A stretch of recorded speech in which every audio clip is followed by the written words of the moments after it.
فاذكروني أذكركم واشكروا لي ولا تكفرون يا أيها الذين آمنوا استعينوا بالصبر والصلاة إن الله مع الصابرين. Maka yang ketiga pernah dikatakan kepada Abdullah bin Abbas, dengan apa engkau mendapatkan ilmu yang seperti ini luasnya? Apa jawaban beliau jamaah? Bilisanin sa'ul wa qalbin aqul. Karena waktu itu beliau luar biasa, dengan umur beliau masih muda, tetapi sudah mengungguli sekian sahabat Nabi yang lebih senior di dalam Islam. Sampai-sampai dalam ilmu hadis ada istilah al-abadilah al-arba'ah. 4 sahabat Nabi, keempat-empatnya bernama Abdullah. Dan umur mereka berdekatan, dan mereka sudah menjadi ulama yang diakui oleh para sahabat Nabi, dan umur mereka masih berkisar 30 tahun. Keempat-empatnya bernama Abdullah. Ini yang pertama, Abdullah bin Abbas. Yang kedua, Abdullah bin Umar. Yang ketiga, Abdullah bin Amr bin As. Yang ketiga, yang keempat, siapa? 3 udah menjawab nih. Abdullah bin Abbas, Abdullah bin Umar, Abdullah bin Amr bin As. Yang keempat, Abdullah bin Mas'ud udah tua, senior, bukan 30 tahun, bukan anak muda. Ini yang anak muda ya. Di mana Nabi wafat, umur mereka masih di bawah 20 tahun. Abdullah bin Mas'ud tahun ke-6 kenabian udah masuk Islam, lebih bahkan. Sebelum itu, lebih duluan beliau masuk Islam daripada Umar bin Khattab radhiyallahu anhu. Siapa yang bisa jawab? Insya Allah tidak ada hadiah dari anak. Abdullah bin Umar udah tadi. Ngopi kayaknya tadi sebelum kajian ya. Abdullah bin Zubair bin Awam radhiyallahu anhum. Abdullah bin Zubair bin Awam. Abdullah bin Mas'ud nggak masuk karena beliau termasuk sahabat senior dan sudah tua, bukan muda. Nah, kalau beliau mah di masa Nabi aja udah dianggap ulama oleh para sahabat Nabi. Ini 4 sahabat. Dan semua ayah mereka sahabat Nabi juga. Anugerah dari Allah. Abdullah bin Abbas, ayah beliau Abbas, sahabat Nabi, pamannya Nabi lagi. Abdullah bin Umar bin Khattab. Ketiga Abdullah bin Amr bin As, sahabat Nabi. Salah satu tokoh penting kaum musyrikin Mekah sebelum masuk Islam, yang diutus ke Habasyah untuk melobi Raja Najasyi mengusir kembali kaum muhajirin di Ethiopia agar dikembalikan ke Mekah. Tapi setelah itu justru masuk Islam. Keempat, Abdullah bin Zubair bin Awam, salah satu dari 10 sahabat Nabi SAW yang diberitakan masuk surga dalam satu kali sebutan. Abdullah bin Abbas berkata kepada Ubay bin Ka'ab, pernahkah engkau mendengar hadis Nabi SAW yang menyebutkan tentangnya? Maka beliau pun menjawab, na'am, iya, aku pernah mendengarnya. Sami'tu Rasulullah SAW yaqul, aku pernah mendengar Nabi SAW bersabda. Lihat para ulama kita. Kalau mereka sudah bicara tentang agama, tidak lepas Allah berfirman, Rasulnya bersabda, atau asal dari para salaf. Makanya dengan mudah mereka, antum bisa lihat ini paling terasa kalau duduk di majelis para ulama. Begitu mereka nggak tahu, dengan mudahnya mereka mengatakan, Wallahu a'lam la adri. Syekh pertanyaan berikutnya, beliau menjawab, Wallahu a'lam la adri, ana nggak tahu. Pertanyaan berikutnya, Wallahu a'lam la adri. Kalau tahu dijawab, ya ini hukumnya Allah berfirman, Rasulnya bersabda. Para ulama menjelaskan demikian. Ringan majelis mereka. Ya, dan tidak banyak retorika. Yang banyak retorika kosong dari dalil itu penceramah, bukan para ulama. Penceramah, motivator. Kalau antum melihat ulama kibar zaman ini yang masih hidup maupun yang baru meninggal, tidak ada yang ya biasa-biasa ya retorika mereka. Bahkan sebagian mereka kalau kita nggak nyari ilmu ngantuk di majelisnya. Terbantah-bantah. Coba antum lihat Syekh bin Baz kalau mau terbantah-bantah ngomongnya. Sekarang Syekh Abdul Muhsin Al-Abbad, ya, Syekh Shalal Fauzan, Syekh Saleh Al-Syekh, Mufti, ya, Syekh, para ulama-ulama senior lain, biasa aja mereka ngomong, retorika mereka biasa, intonasinya biasa, tetapi penuh dengan dalil dari Al-Quran dan As-Sunnah. Karena dakwah sunnah ini tidak menjual retorika. Ya. Dakwah sunnah ini tidak menjual retorika. Dan itu khas dakwah sunnah dari masa ke masa. Yang tidak dimiliki oleh yang lainnya. Yang mereka jual, yang mereka jadikan sebagai landasan.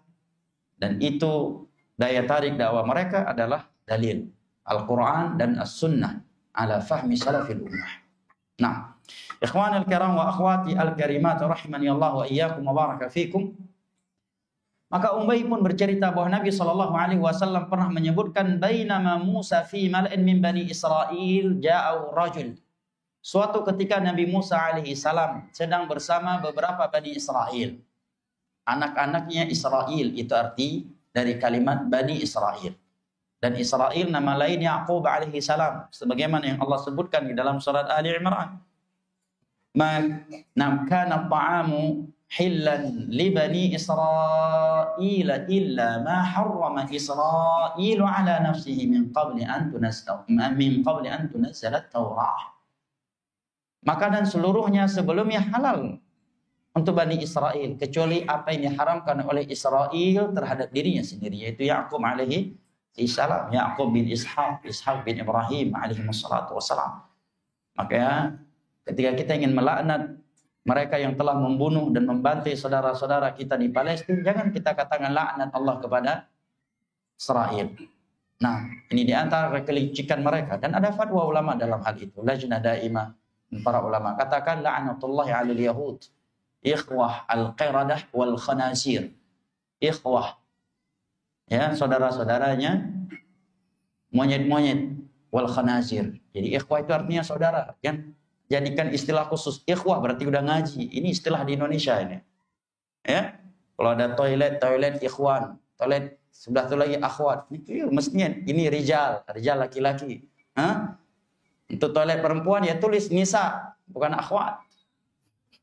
Ikhwah artinya apa? Lelaki-lelaki yang saling bersaudara. Berarti yang tidak saling bersaudara nggak boleh masuk ke toilet itu. Nah, toilet perempuan akhwat berarti orang yang bukan saling bersaudara tidak boleh masuk ke toilet itu.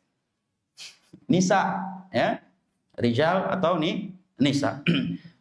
Ikhwah al-qiradah wal khanazir. Yahudi disebut ikhwannya al-qiradah wal khanazir. Maka datanglah seorang laki-laki berkata kepada Musa, hal ta'lamu ahadan a'lama mink? Wahai Musa, apakah engkau mengetahui ada orang yang lebih berilmu darimu? Maka Nabi Musa pun menjawab, la, saya tidak mengetahui. Ingat, beliau tidak mengatakan tidak ada yang lebih berilmu dari saya tanpa ada yang bertanya. Tetapi beliau mengatakan tidak ada ketika ditanya, apakah engkau mengetahui? Maka beliau sebagai Nabi dan Rasulnya Allah yang tidak tahu perkara gaib, dan beliau ulul azm, dan beliau mengetahui bahwa di masa itu rupanya ada Nabi yang bernama Khidir. Karena beliau menganggap diri beliau seorang Nabi, seorang Rasul, yang namanya Nabi dan Rasul di suatu masa, udah pasti itu yang paling berilmu. Maka ini bukan bentuk kesombongan dari Nabi Musa alaihi salam. Oleh karenanya para ulama mengatakan kalimat-kalimat yang seperti ini apabila kita dapatkan dari mereka, orang-orang yang mulia dengan ilmu dan ketakwaan kepada Allah seperti para nabi, para rasul, atau para sahabat, para ulama, jangan kita suudzon kepada mereka. Ya, jangan kita suudzon, jangan kita ini kurang tawadhu ini Nabi Musa nih. Enggak. Beliau berkata demikian karena beliau seorang nabi. Ya. Beliau belum mengetahui rupanya ada hal-hal yang diketahui oleh Khidir dan beliau tidak tahu. Ada orang di sana yang bernama Khidir dan mengetahui apa yang tidak beliau ketahui setelah Allah, kecuali setelah Allah beritahukan. Maka ini bukan bentuk kesombongan dari Nabi Musa. Tapi kalau ada ustaz yang berkata demikian, ya sombong. Adakah yang lebih berilmu daripada antum, Ustaz? La. Jawabannya seperti jawaban Nabi Musa. La, tidak ada. Ya, ini ujub namanya. Naam, Allah musta'an. Qala, maka Musa menjawab tidak. Fa'auha Allah azza wa jalla ila Musa. Kemudian Allah wahyukan kepada Nabi Musa, bala. Ada wahai Musa, abduna Khadir. Hamba kami yang bernama Khidir. Dan lihat ketawaduan Nabi Musa alaihi salam ketika mengetahui ada yang lebih berilmu dari beliau. Fasa'ala Musa as-sabila ilaih. Nabi Musa pun meminta kepada Allah untuk ditunjukkan jalan menuju Khidir. Faja'alallahu lahul huta ayah. Maka Allah jadikan ikan paus sebagai tanda. Wa qila lahu, dan dikatakan kepada beliau, idza faqadtal huta farji'. Jika engkau kehilangan ikan ini, maka kembalilah. Fa innahu satalqah. Artinya kembali kalau engkau sudah berjalan ke tempat kemudian melihat ikan yang kalian miliki itu sudah tidak ada lagi, maka kembalilah, mundur lagi. Berarti kalian sudah melewati tempatnya Khidir. Wa kana yattabi'u athar al-hut fil bahr. Beliau pun mengikuti ikan paus tersebut di dalam laut. Faqala li Musa fatah. Maka seorang pemuda yang mengikuti Nabi Musa alaihissalam dalam perjalanan tersebut berkata kepada Nabi Musa alaihissalam, ara'aita idh awayna ila sakhrati fa inni nasitul hut wa ma ansanihu illa syaitanu an adhkurah. Tidakkah engkau ingat tatkala kita beristirahat di atas sebuah batu, kemudian aku lupa terhadap ikan al-hut, ikan paus yang kita miliki ini. Wa ma ansanihi illa syaitanu an adhkurah. Tiada yang melupakan aku tentangnya kecuali syaitan untuk mengingatnya. Maka dzalika ma kunna nabghi fartadda ala atharihima qasasa. Nabi Musa alaihissalam, inilah yang kita cari. Inilah berarti kita sudah melewati tempatnya Khidir. Nah, maka mereka pun mendapatkan Khidir. Maka kata Ubay bin Ka'ab, maka Ubay bin Ka'ab mengatakan, fakana min sya'nihim alladhi qassallahu azza wa jal fi kitabih. Maka kisah mereka berdua seperti yang Allah kisahkan di dalam kitabnya.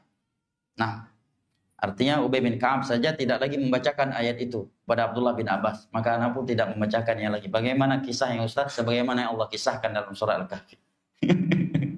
Karena demikian juga ucap Ubay bin Ka'ab kepada Abdullah bin Abbas. Antum bisa baca surat Al-Kahfi ayat ke 60 hingga 82. Baik. Nah, ana melihat jamaah ini melihat Allah. Menurut ana tidak ada yang lebih bagus di dalam mengeluarkan faedah-faedah ilmiah dan indah dari kisah ini selain daripada Syekh Abdurrahman As-Sa'di rahimahullah taala untuk zaman ini. Dan bahasa-bahasa yang singkat tetapi sangat mencakup. Sehingga beliau mengatakan wa fi hadhil qissah al-ajibah al-jalilah min al-fawaid wal ahkam wal qawaid syai'un katsirun nunabbihu ala ba'dhihi bi'aunillah.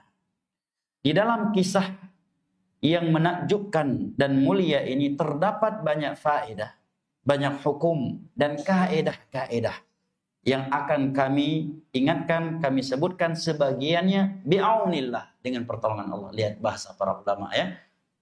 Dia terlihat bahasa orang yang memiliki tauhid yang kuat dengan orang yang tidak punya tauhid yang kuat. Orang yang punya tauhid dan kuat itu selalu keluar dari lisannya kata-kata yang menunjukkan hatinya itu benar-benar terikat dengan Allah Jalla wa'ala dan menyerahkan segala urusannya hanya kepada Allah. Nah, bi'aunillah ya. InsyaAllah ya kita ketemuan besok. InsyaAllah keluar dari mulutnya kalimat-kalimat yang menunjukkan ya orang yang terdidik dengan Al-Quran dan As-Sunnah. Nah, maka ya ada ucapan sebagian ulama salaf itu, saya bisa membedakan ahlu sunnati wal jamaah dan ahlul bidah dengan bau mulutnya. Maksudnya bukan bau jigong ya. Kalau jigongnya bau gini berarti ahlul bidah. Kalau baunya agak apek berarti bukan. Maksudnya dari bahasa dia. Ya. Dan itu dengan pengalaman nanti bisa tebak. Karena memang Allah jadikan bahasa hakikat dalil daripada hati dalil terhadap hati seseorang. Dengan bahasa ini dipakai oleh seseorang kita bisa menilai dia ini orang sombong atau orang yang tawadhu. Dari bahasa yang keluar dari mulutnya akan terlihat dia ini orang yang dengki atau bukan orang yang dengki. Dari bahasa yang dia pakai akan terlihat dia ini orang yang sudah terdidik dengan Al-Quran dan As-Sunnah ataukah orang yang belum terdidik dengan Al-Quran dan As-Sunnah. Dari bahasa yang dia gunakan akan terlihat Dia ini di atas tauhid dan sunnah ataukah di atas syirik dan bid'ah. Nah, dari bahasa yang dia pakai juga terlihat ini ikhwan senior yang tawadhu ataukah ikhwan senior yang tidak tawadhu. Itu terlihat. Ya, bahasa. Nah, demikian juga dari sisi tulisan. Maka sebagian ulama salaf juga mengatakan man kataba syai'an faqad arradha aqla. Barang siapa yang menuliskan suatu tulisan, maka dia telah memperlihatkan hakikat akalnya kepada manusia. Dari tulisan dia kita bisa menilai kadar akal dia. Demikian juga bahasa. Maka Nabi mengatakan, "Man kana yu'minu billahi wal yawmil akhir falyaqul khairan aw liyasmut." Barang siapa yang beriman kepada Allah dan hari akhir, hendaknya dia berkata baik atau diam. Nah, lihat bahasa para ulama. Antum lihat di majelis para ulama. Terlihat beda. Kita benar-benar ingat dengan Allah. Ya. Penuh dengan bahasa-bahasa yang menunjukkan betapa seorang hamba itu harus menyerahkan segala urusannya hanya kepada Allah. Ya. Insya Allah kita akan mulai dari saat ini. Sebentar lagi insya Allah kita akan membaca. Ini kan menunjukkan bahwa dia menyerahkan segala urusannya hanya kepada Allah. Lihat kata. Ya. Yang akan kita sebutkan sebagiannya bi'aunillah, dengan memohon pertolongan kepada Allah. Buah dari belajar tauhid, buah dari aqidah as-sahih. Nah, faminha, di antaranya, sudah waktu isya belum? Faminha fadilatul ilm wal rihlati fi talabi wa annahu ahammul umur. فإن موسى عليه السلام رحل مسافة طويلة ولقي النصب في طلبه وترك القعود عند بني إسرائيل لتعليمهم وإرشادهم واختار السفر لزيادة العلم على ذلك. Faedah yang pertama, kisah ini menjelaskan kepada kita keutamaan ilmu agama dan keutamaan melakukan perjalanan menuntut ilmu agama. Dan bahwasanya menuntut ilmu agama adalah perkara yang sangat penting. Sehingga Nabi Musa alaihissalam rela melakukan perjalanan yang begitu panjang. Beliau menyeberang laut. Membelah lautan. Melewati sekian ombak. Berhadapan dengan kematian. Dan merasakan kelelahan di dalam perjalanannya. Sampai-sampai beliau berkata kepada pemuda yang bersama beliau tersebut. Di dalam surat Al-Kahfi antum bisa lihat di mana Allah Jalla wa Ala mengatakan falamma jawaza qala alifatahu atina ghada'ana laqad laqina min safarina hadha nasaba, ayat 62. Laqad laqina min safarina hadha nasaba. Kita sudah benar-benar merasakan lelah dalam perjalanan safar. Kalau Nabi sudah mengatakan lelah, tentunya kelelahan seorang Nabi berbeda dengan kelelahan kita. Kita mah beda RT aja udah jauh banget kajiannya Ustaz, bukan komplek aneh. Jauh di mana? Di sana berapa menit kalau naik motor? 5 menit Ustaz. Lebay banget. Ya, udah males ngaji ngaku ikhwan senior lagi. Nah, ya. Udah males ngaji ngaku ikhwan kibar lagi. Nah, ini nih, bukan ikhwan kibar lagi, tokohnya ikhwan kibar ini. Musa alaihissalam membelah laut untuk menuntut ilmu agama dan mengatakan kepada pemudanya, kita sudah benar-benar merasakan lelah. Beliau rela melakukan itu, merasakan kelelahan dan meninggalkan mengajar.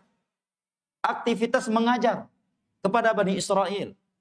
Yang sehari-harinya beliau duduk mengajarkan mereka, beliau tinggalkan jadwal mengajar dan memilih safar untuk menambahkan ilmu agama. Nabi Musa, seorang nabi, meninggalkan rutinitas mengajarnya demi menuntut ilmu agama. Menunjukkan kata para ulama, butuh perjuangan, butuh mengkhususkan waktu. Jangan nunggu kapan ada waktu. Kalau untuk kebaikan, syaitan akan membuat waktu nggak akan pernah ada. Nunggu kapan ada waktu, baru pergi kajian. Akhir waktu nggak pernah ada. Setiap ada waktu ke mall. Setiap ada waktu lagi kulineran. Ada waktu lagi touring. Touring sunnah Ustadz, bukan bid'ah. Ya. Ada waktu lagi goes. Goesnya mau Ustadz, Ustadz. Nah, ada waktu lagi trekking. Kapan ya? Kalau antum nunggu ada waktu, nggak bakal. Khususkan waktu kalau Anda menganggap ilmu itu penting. Kalau Anda menganggap ilmu itu mulia, ibadah, jihad di jalan Allah, khususkan ilmu, waktu Anda. Siapapun Anda. Anda orang kaya, khususkan waktu Anda untuk ilmu. Anda pejabat, khususkan waktu Anda. Waktu Anda untuk menjabat itu tidak lebih penting daripada untuk ilmu agama. Anda seorang militer, khususkan waktu Anda untuk ilmu agama. Anda sipil, khususkan waktu Anda untuk ilmu agama. Karena Nabi SAW mengatakan, talabul ilmi fariidatun ala kulli muslim. Menuntut ilmu agama itu adalah kewajiban atas setiap individu muslim. Anda muslim, Anda wajib menuntut ilmu agama, walaupun Anda seorang presiden. Walaupun Anda seorang jenderal. Walaupun Anda seorang anggota dewan. Walaupun Anda seorang gubernur, seorang bupati, seorang militer, seorang dokter, seorang guru, seorang ustadz sekalipun. Anda muslim, Anda wajib menuntut ilmu agama. Nabi mewajibkan Anda untuk itu. Talabul ilmi fariidatun ala kulli muslim. Menuntut ilmu agama adalah kewajiban atas setiap individu muslim. Hadis diriwayatkan oleh Imam Tirmidzi dan selainnya dari sekian sahabat Nabi SAW.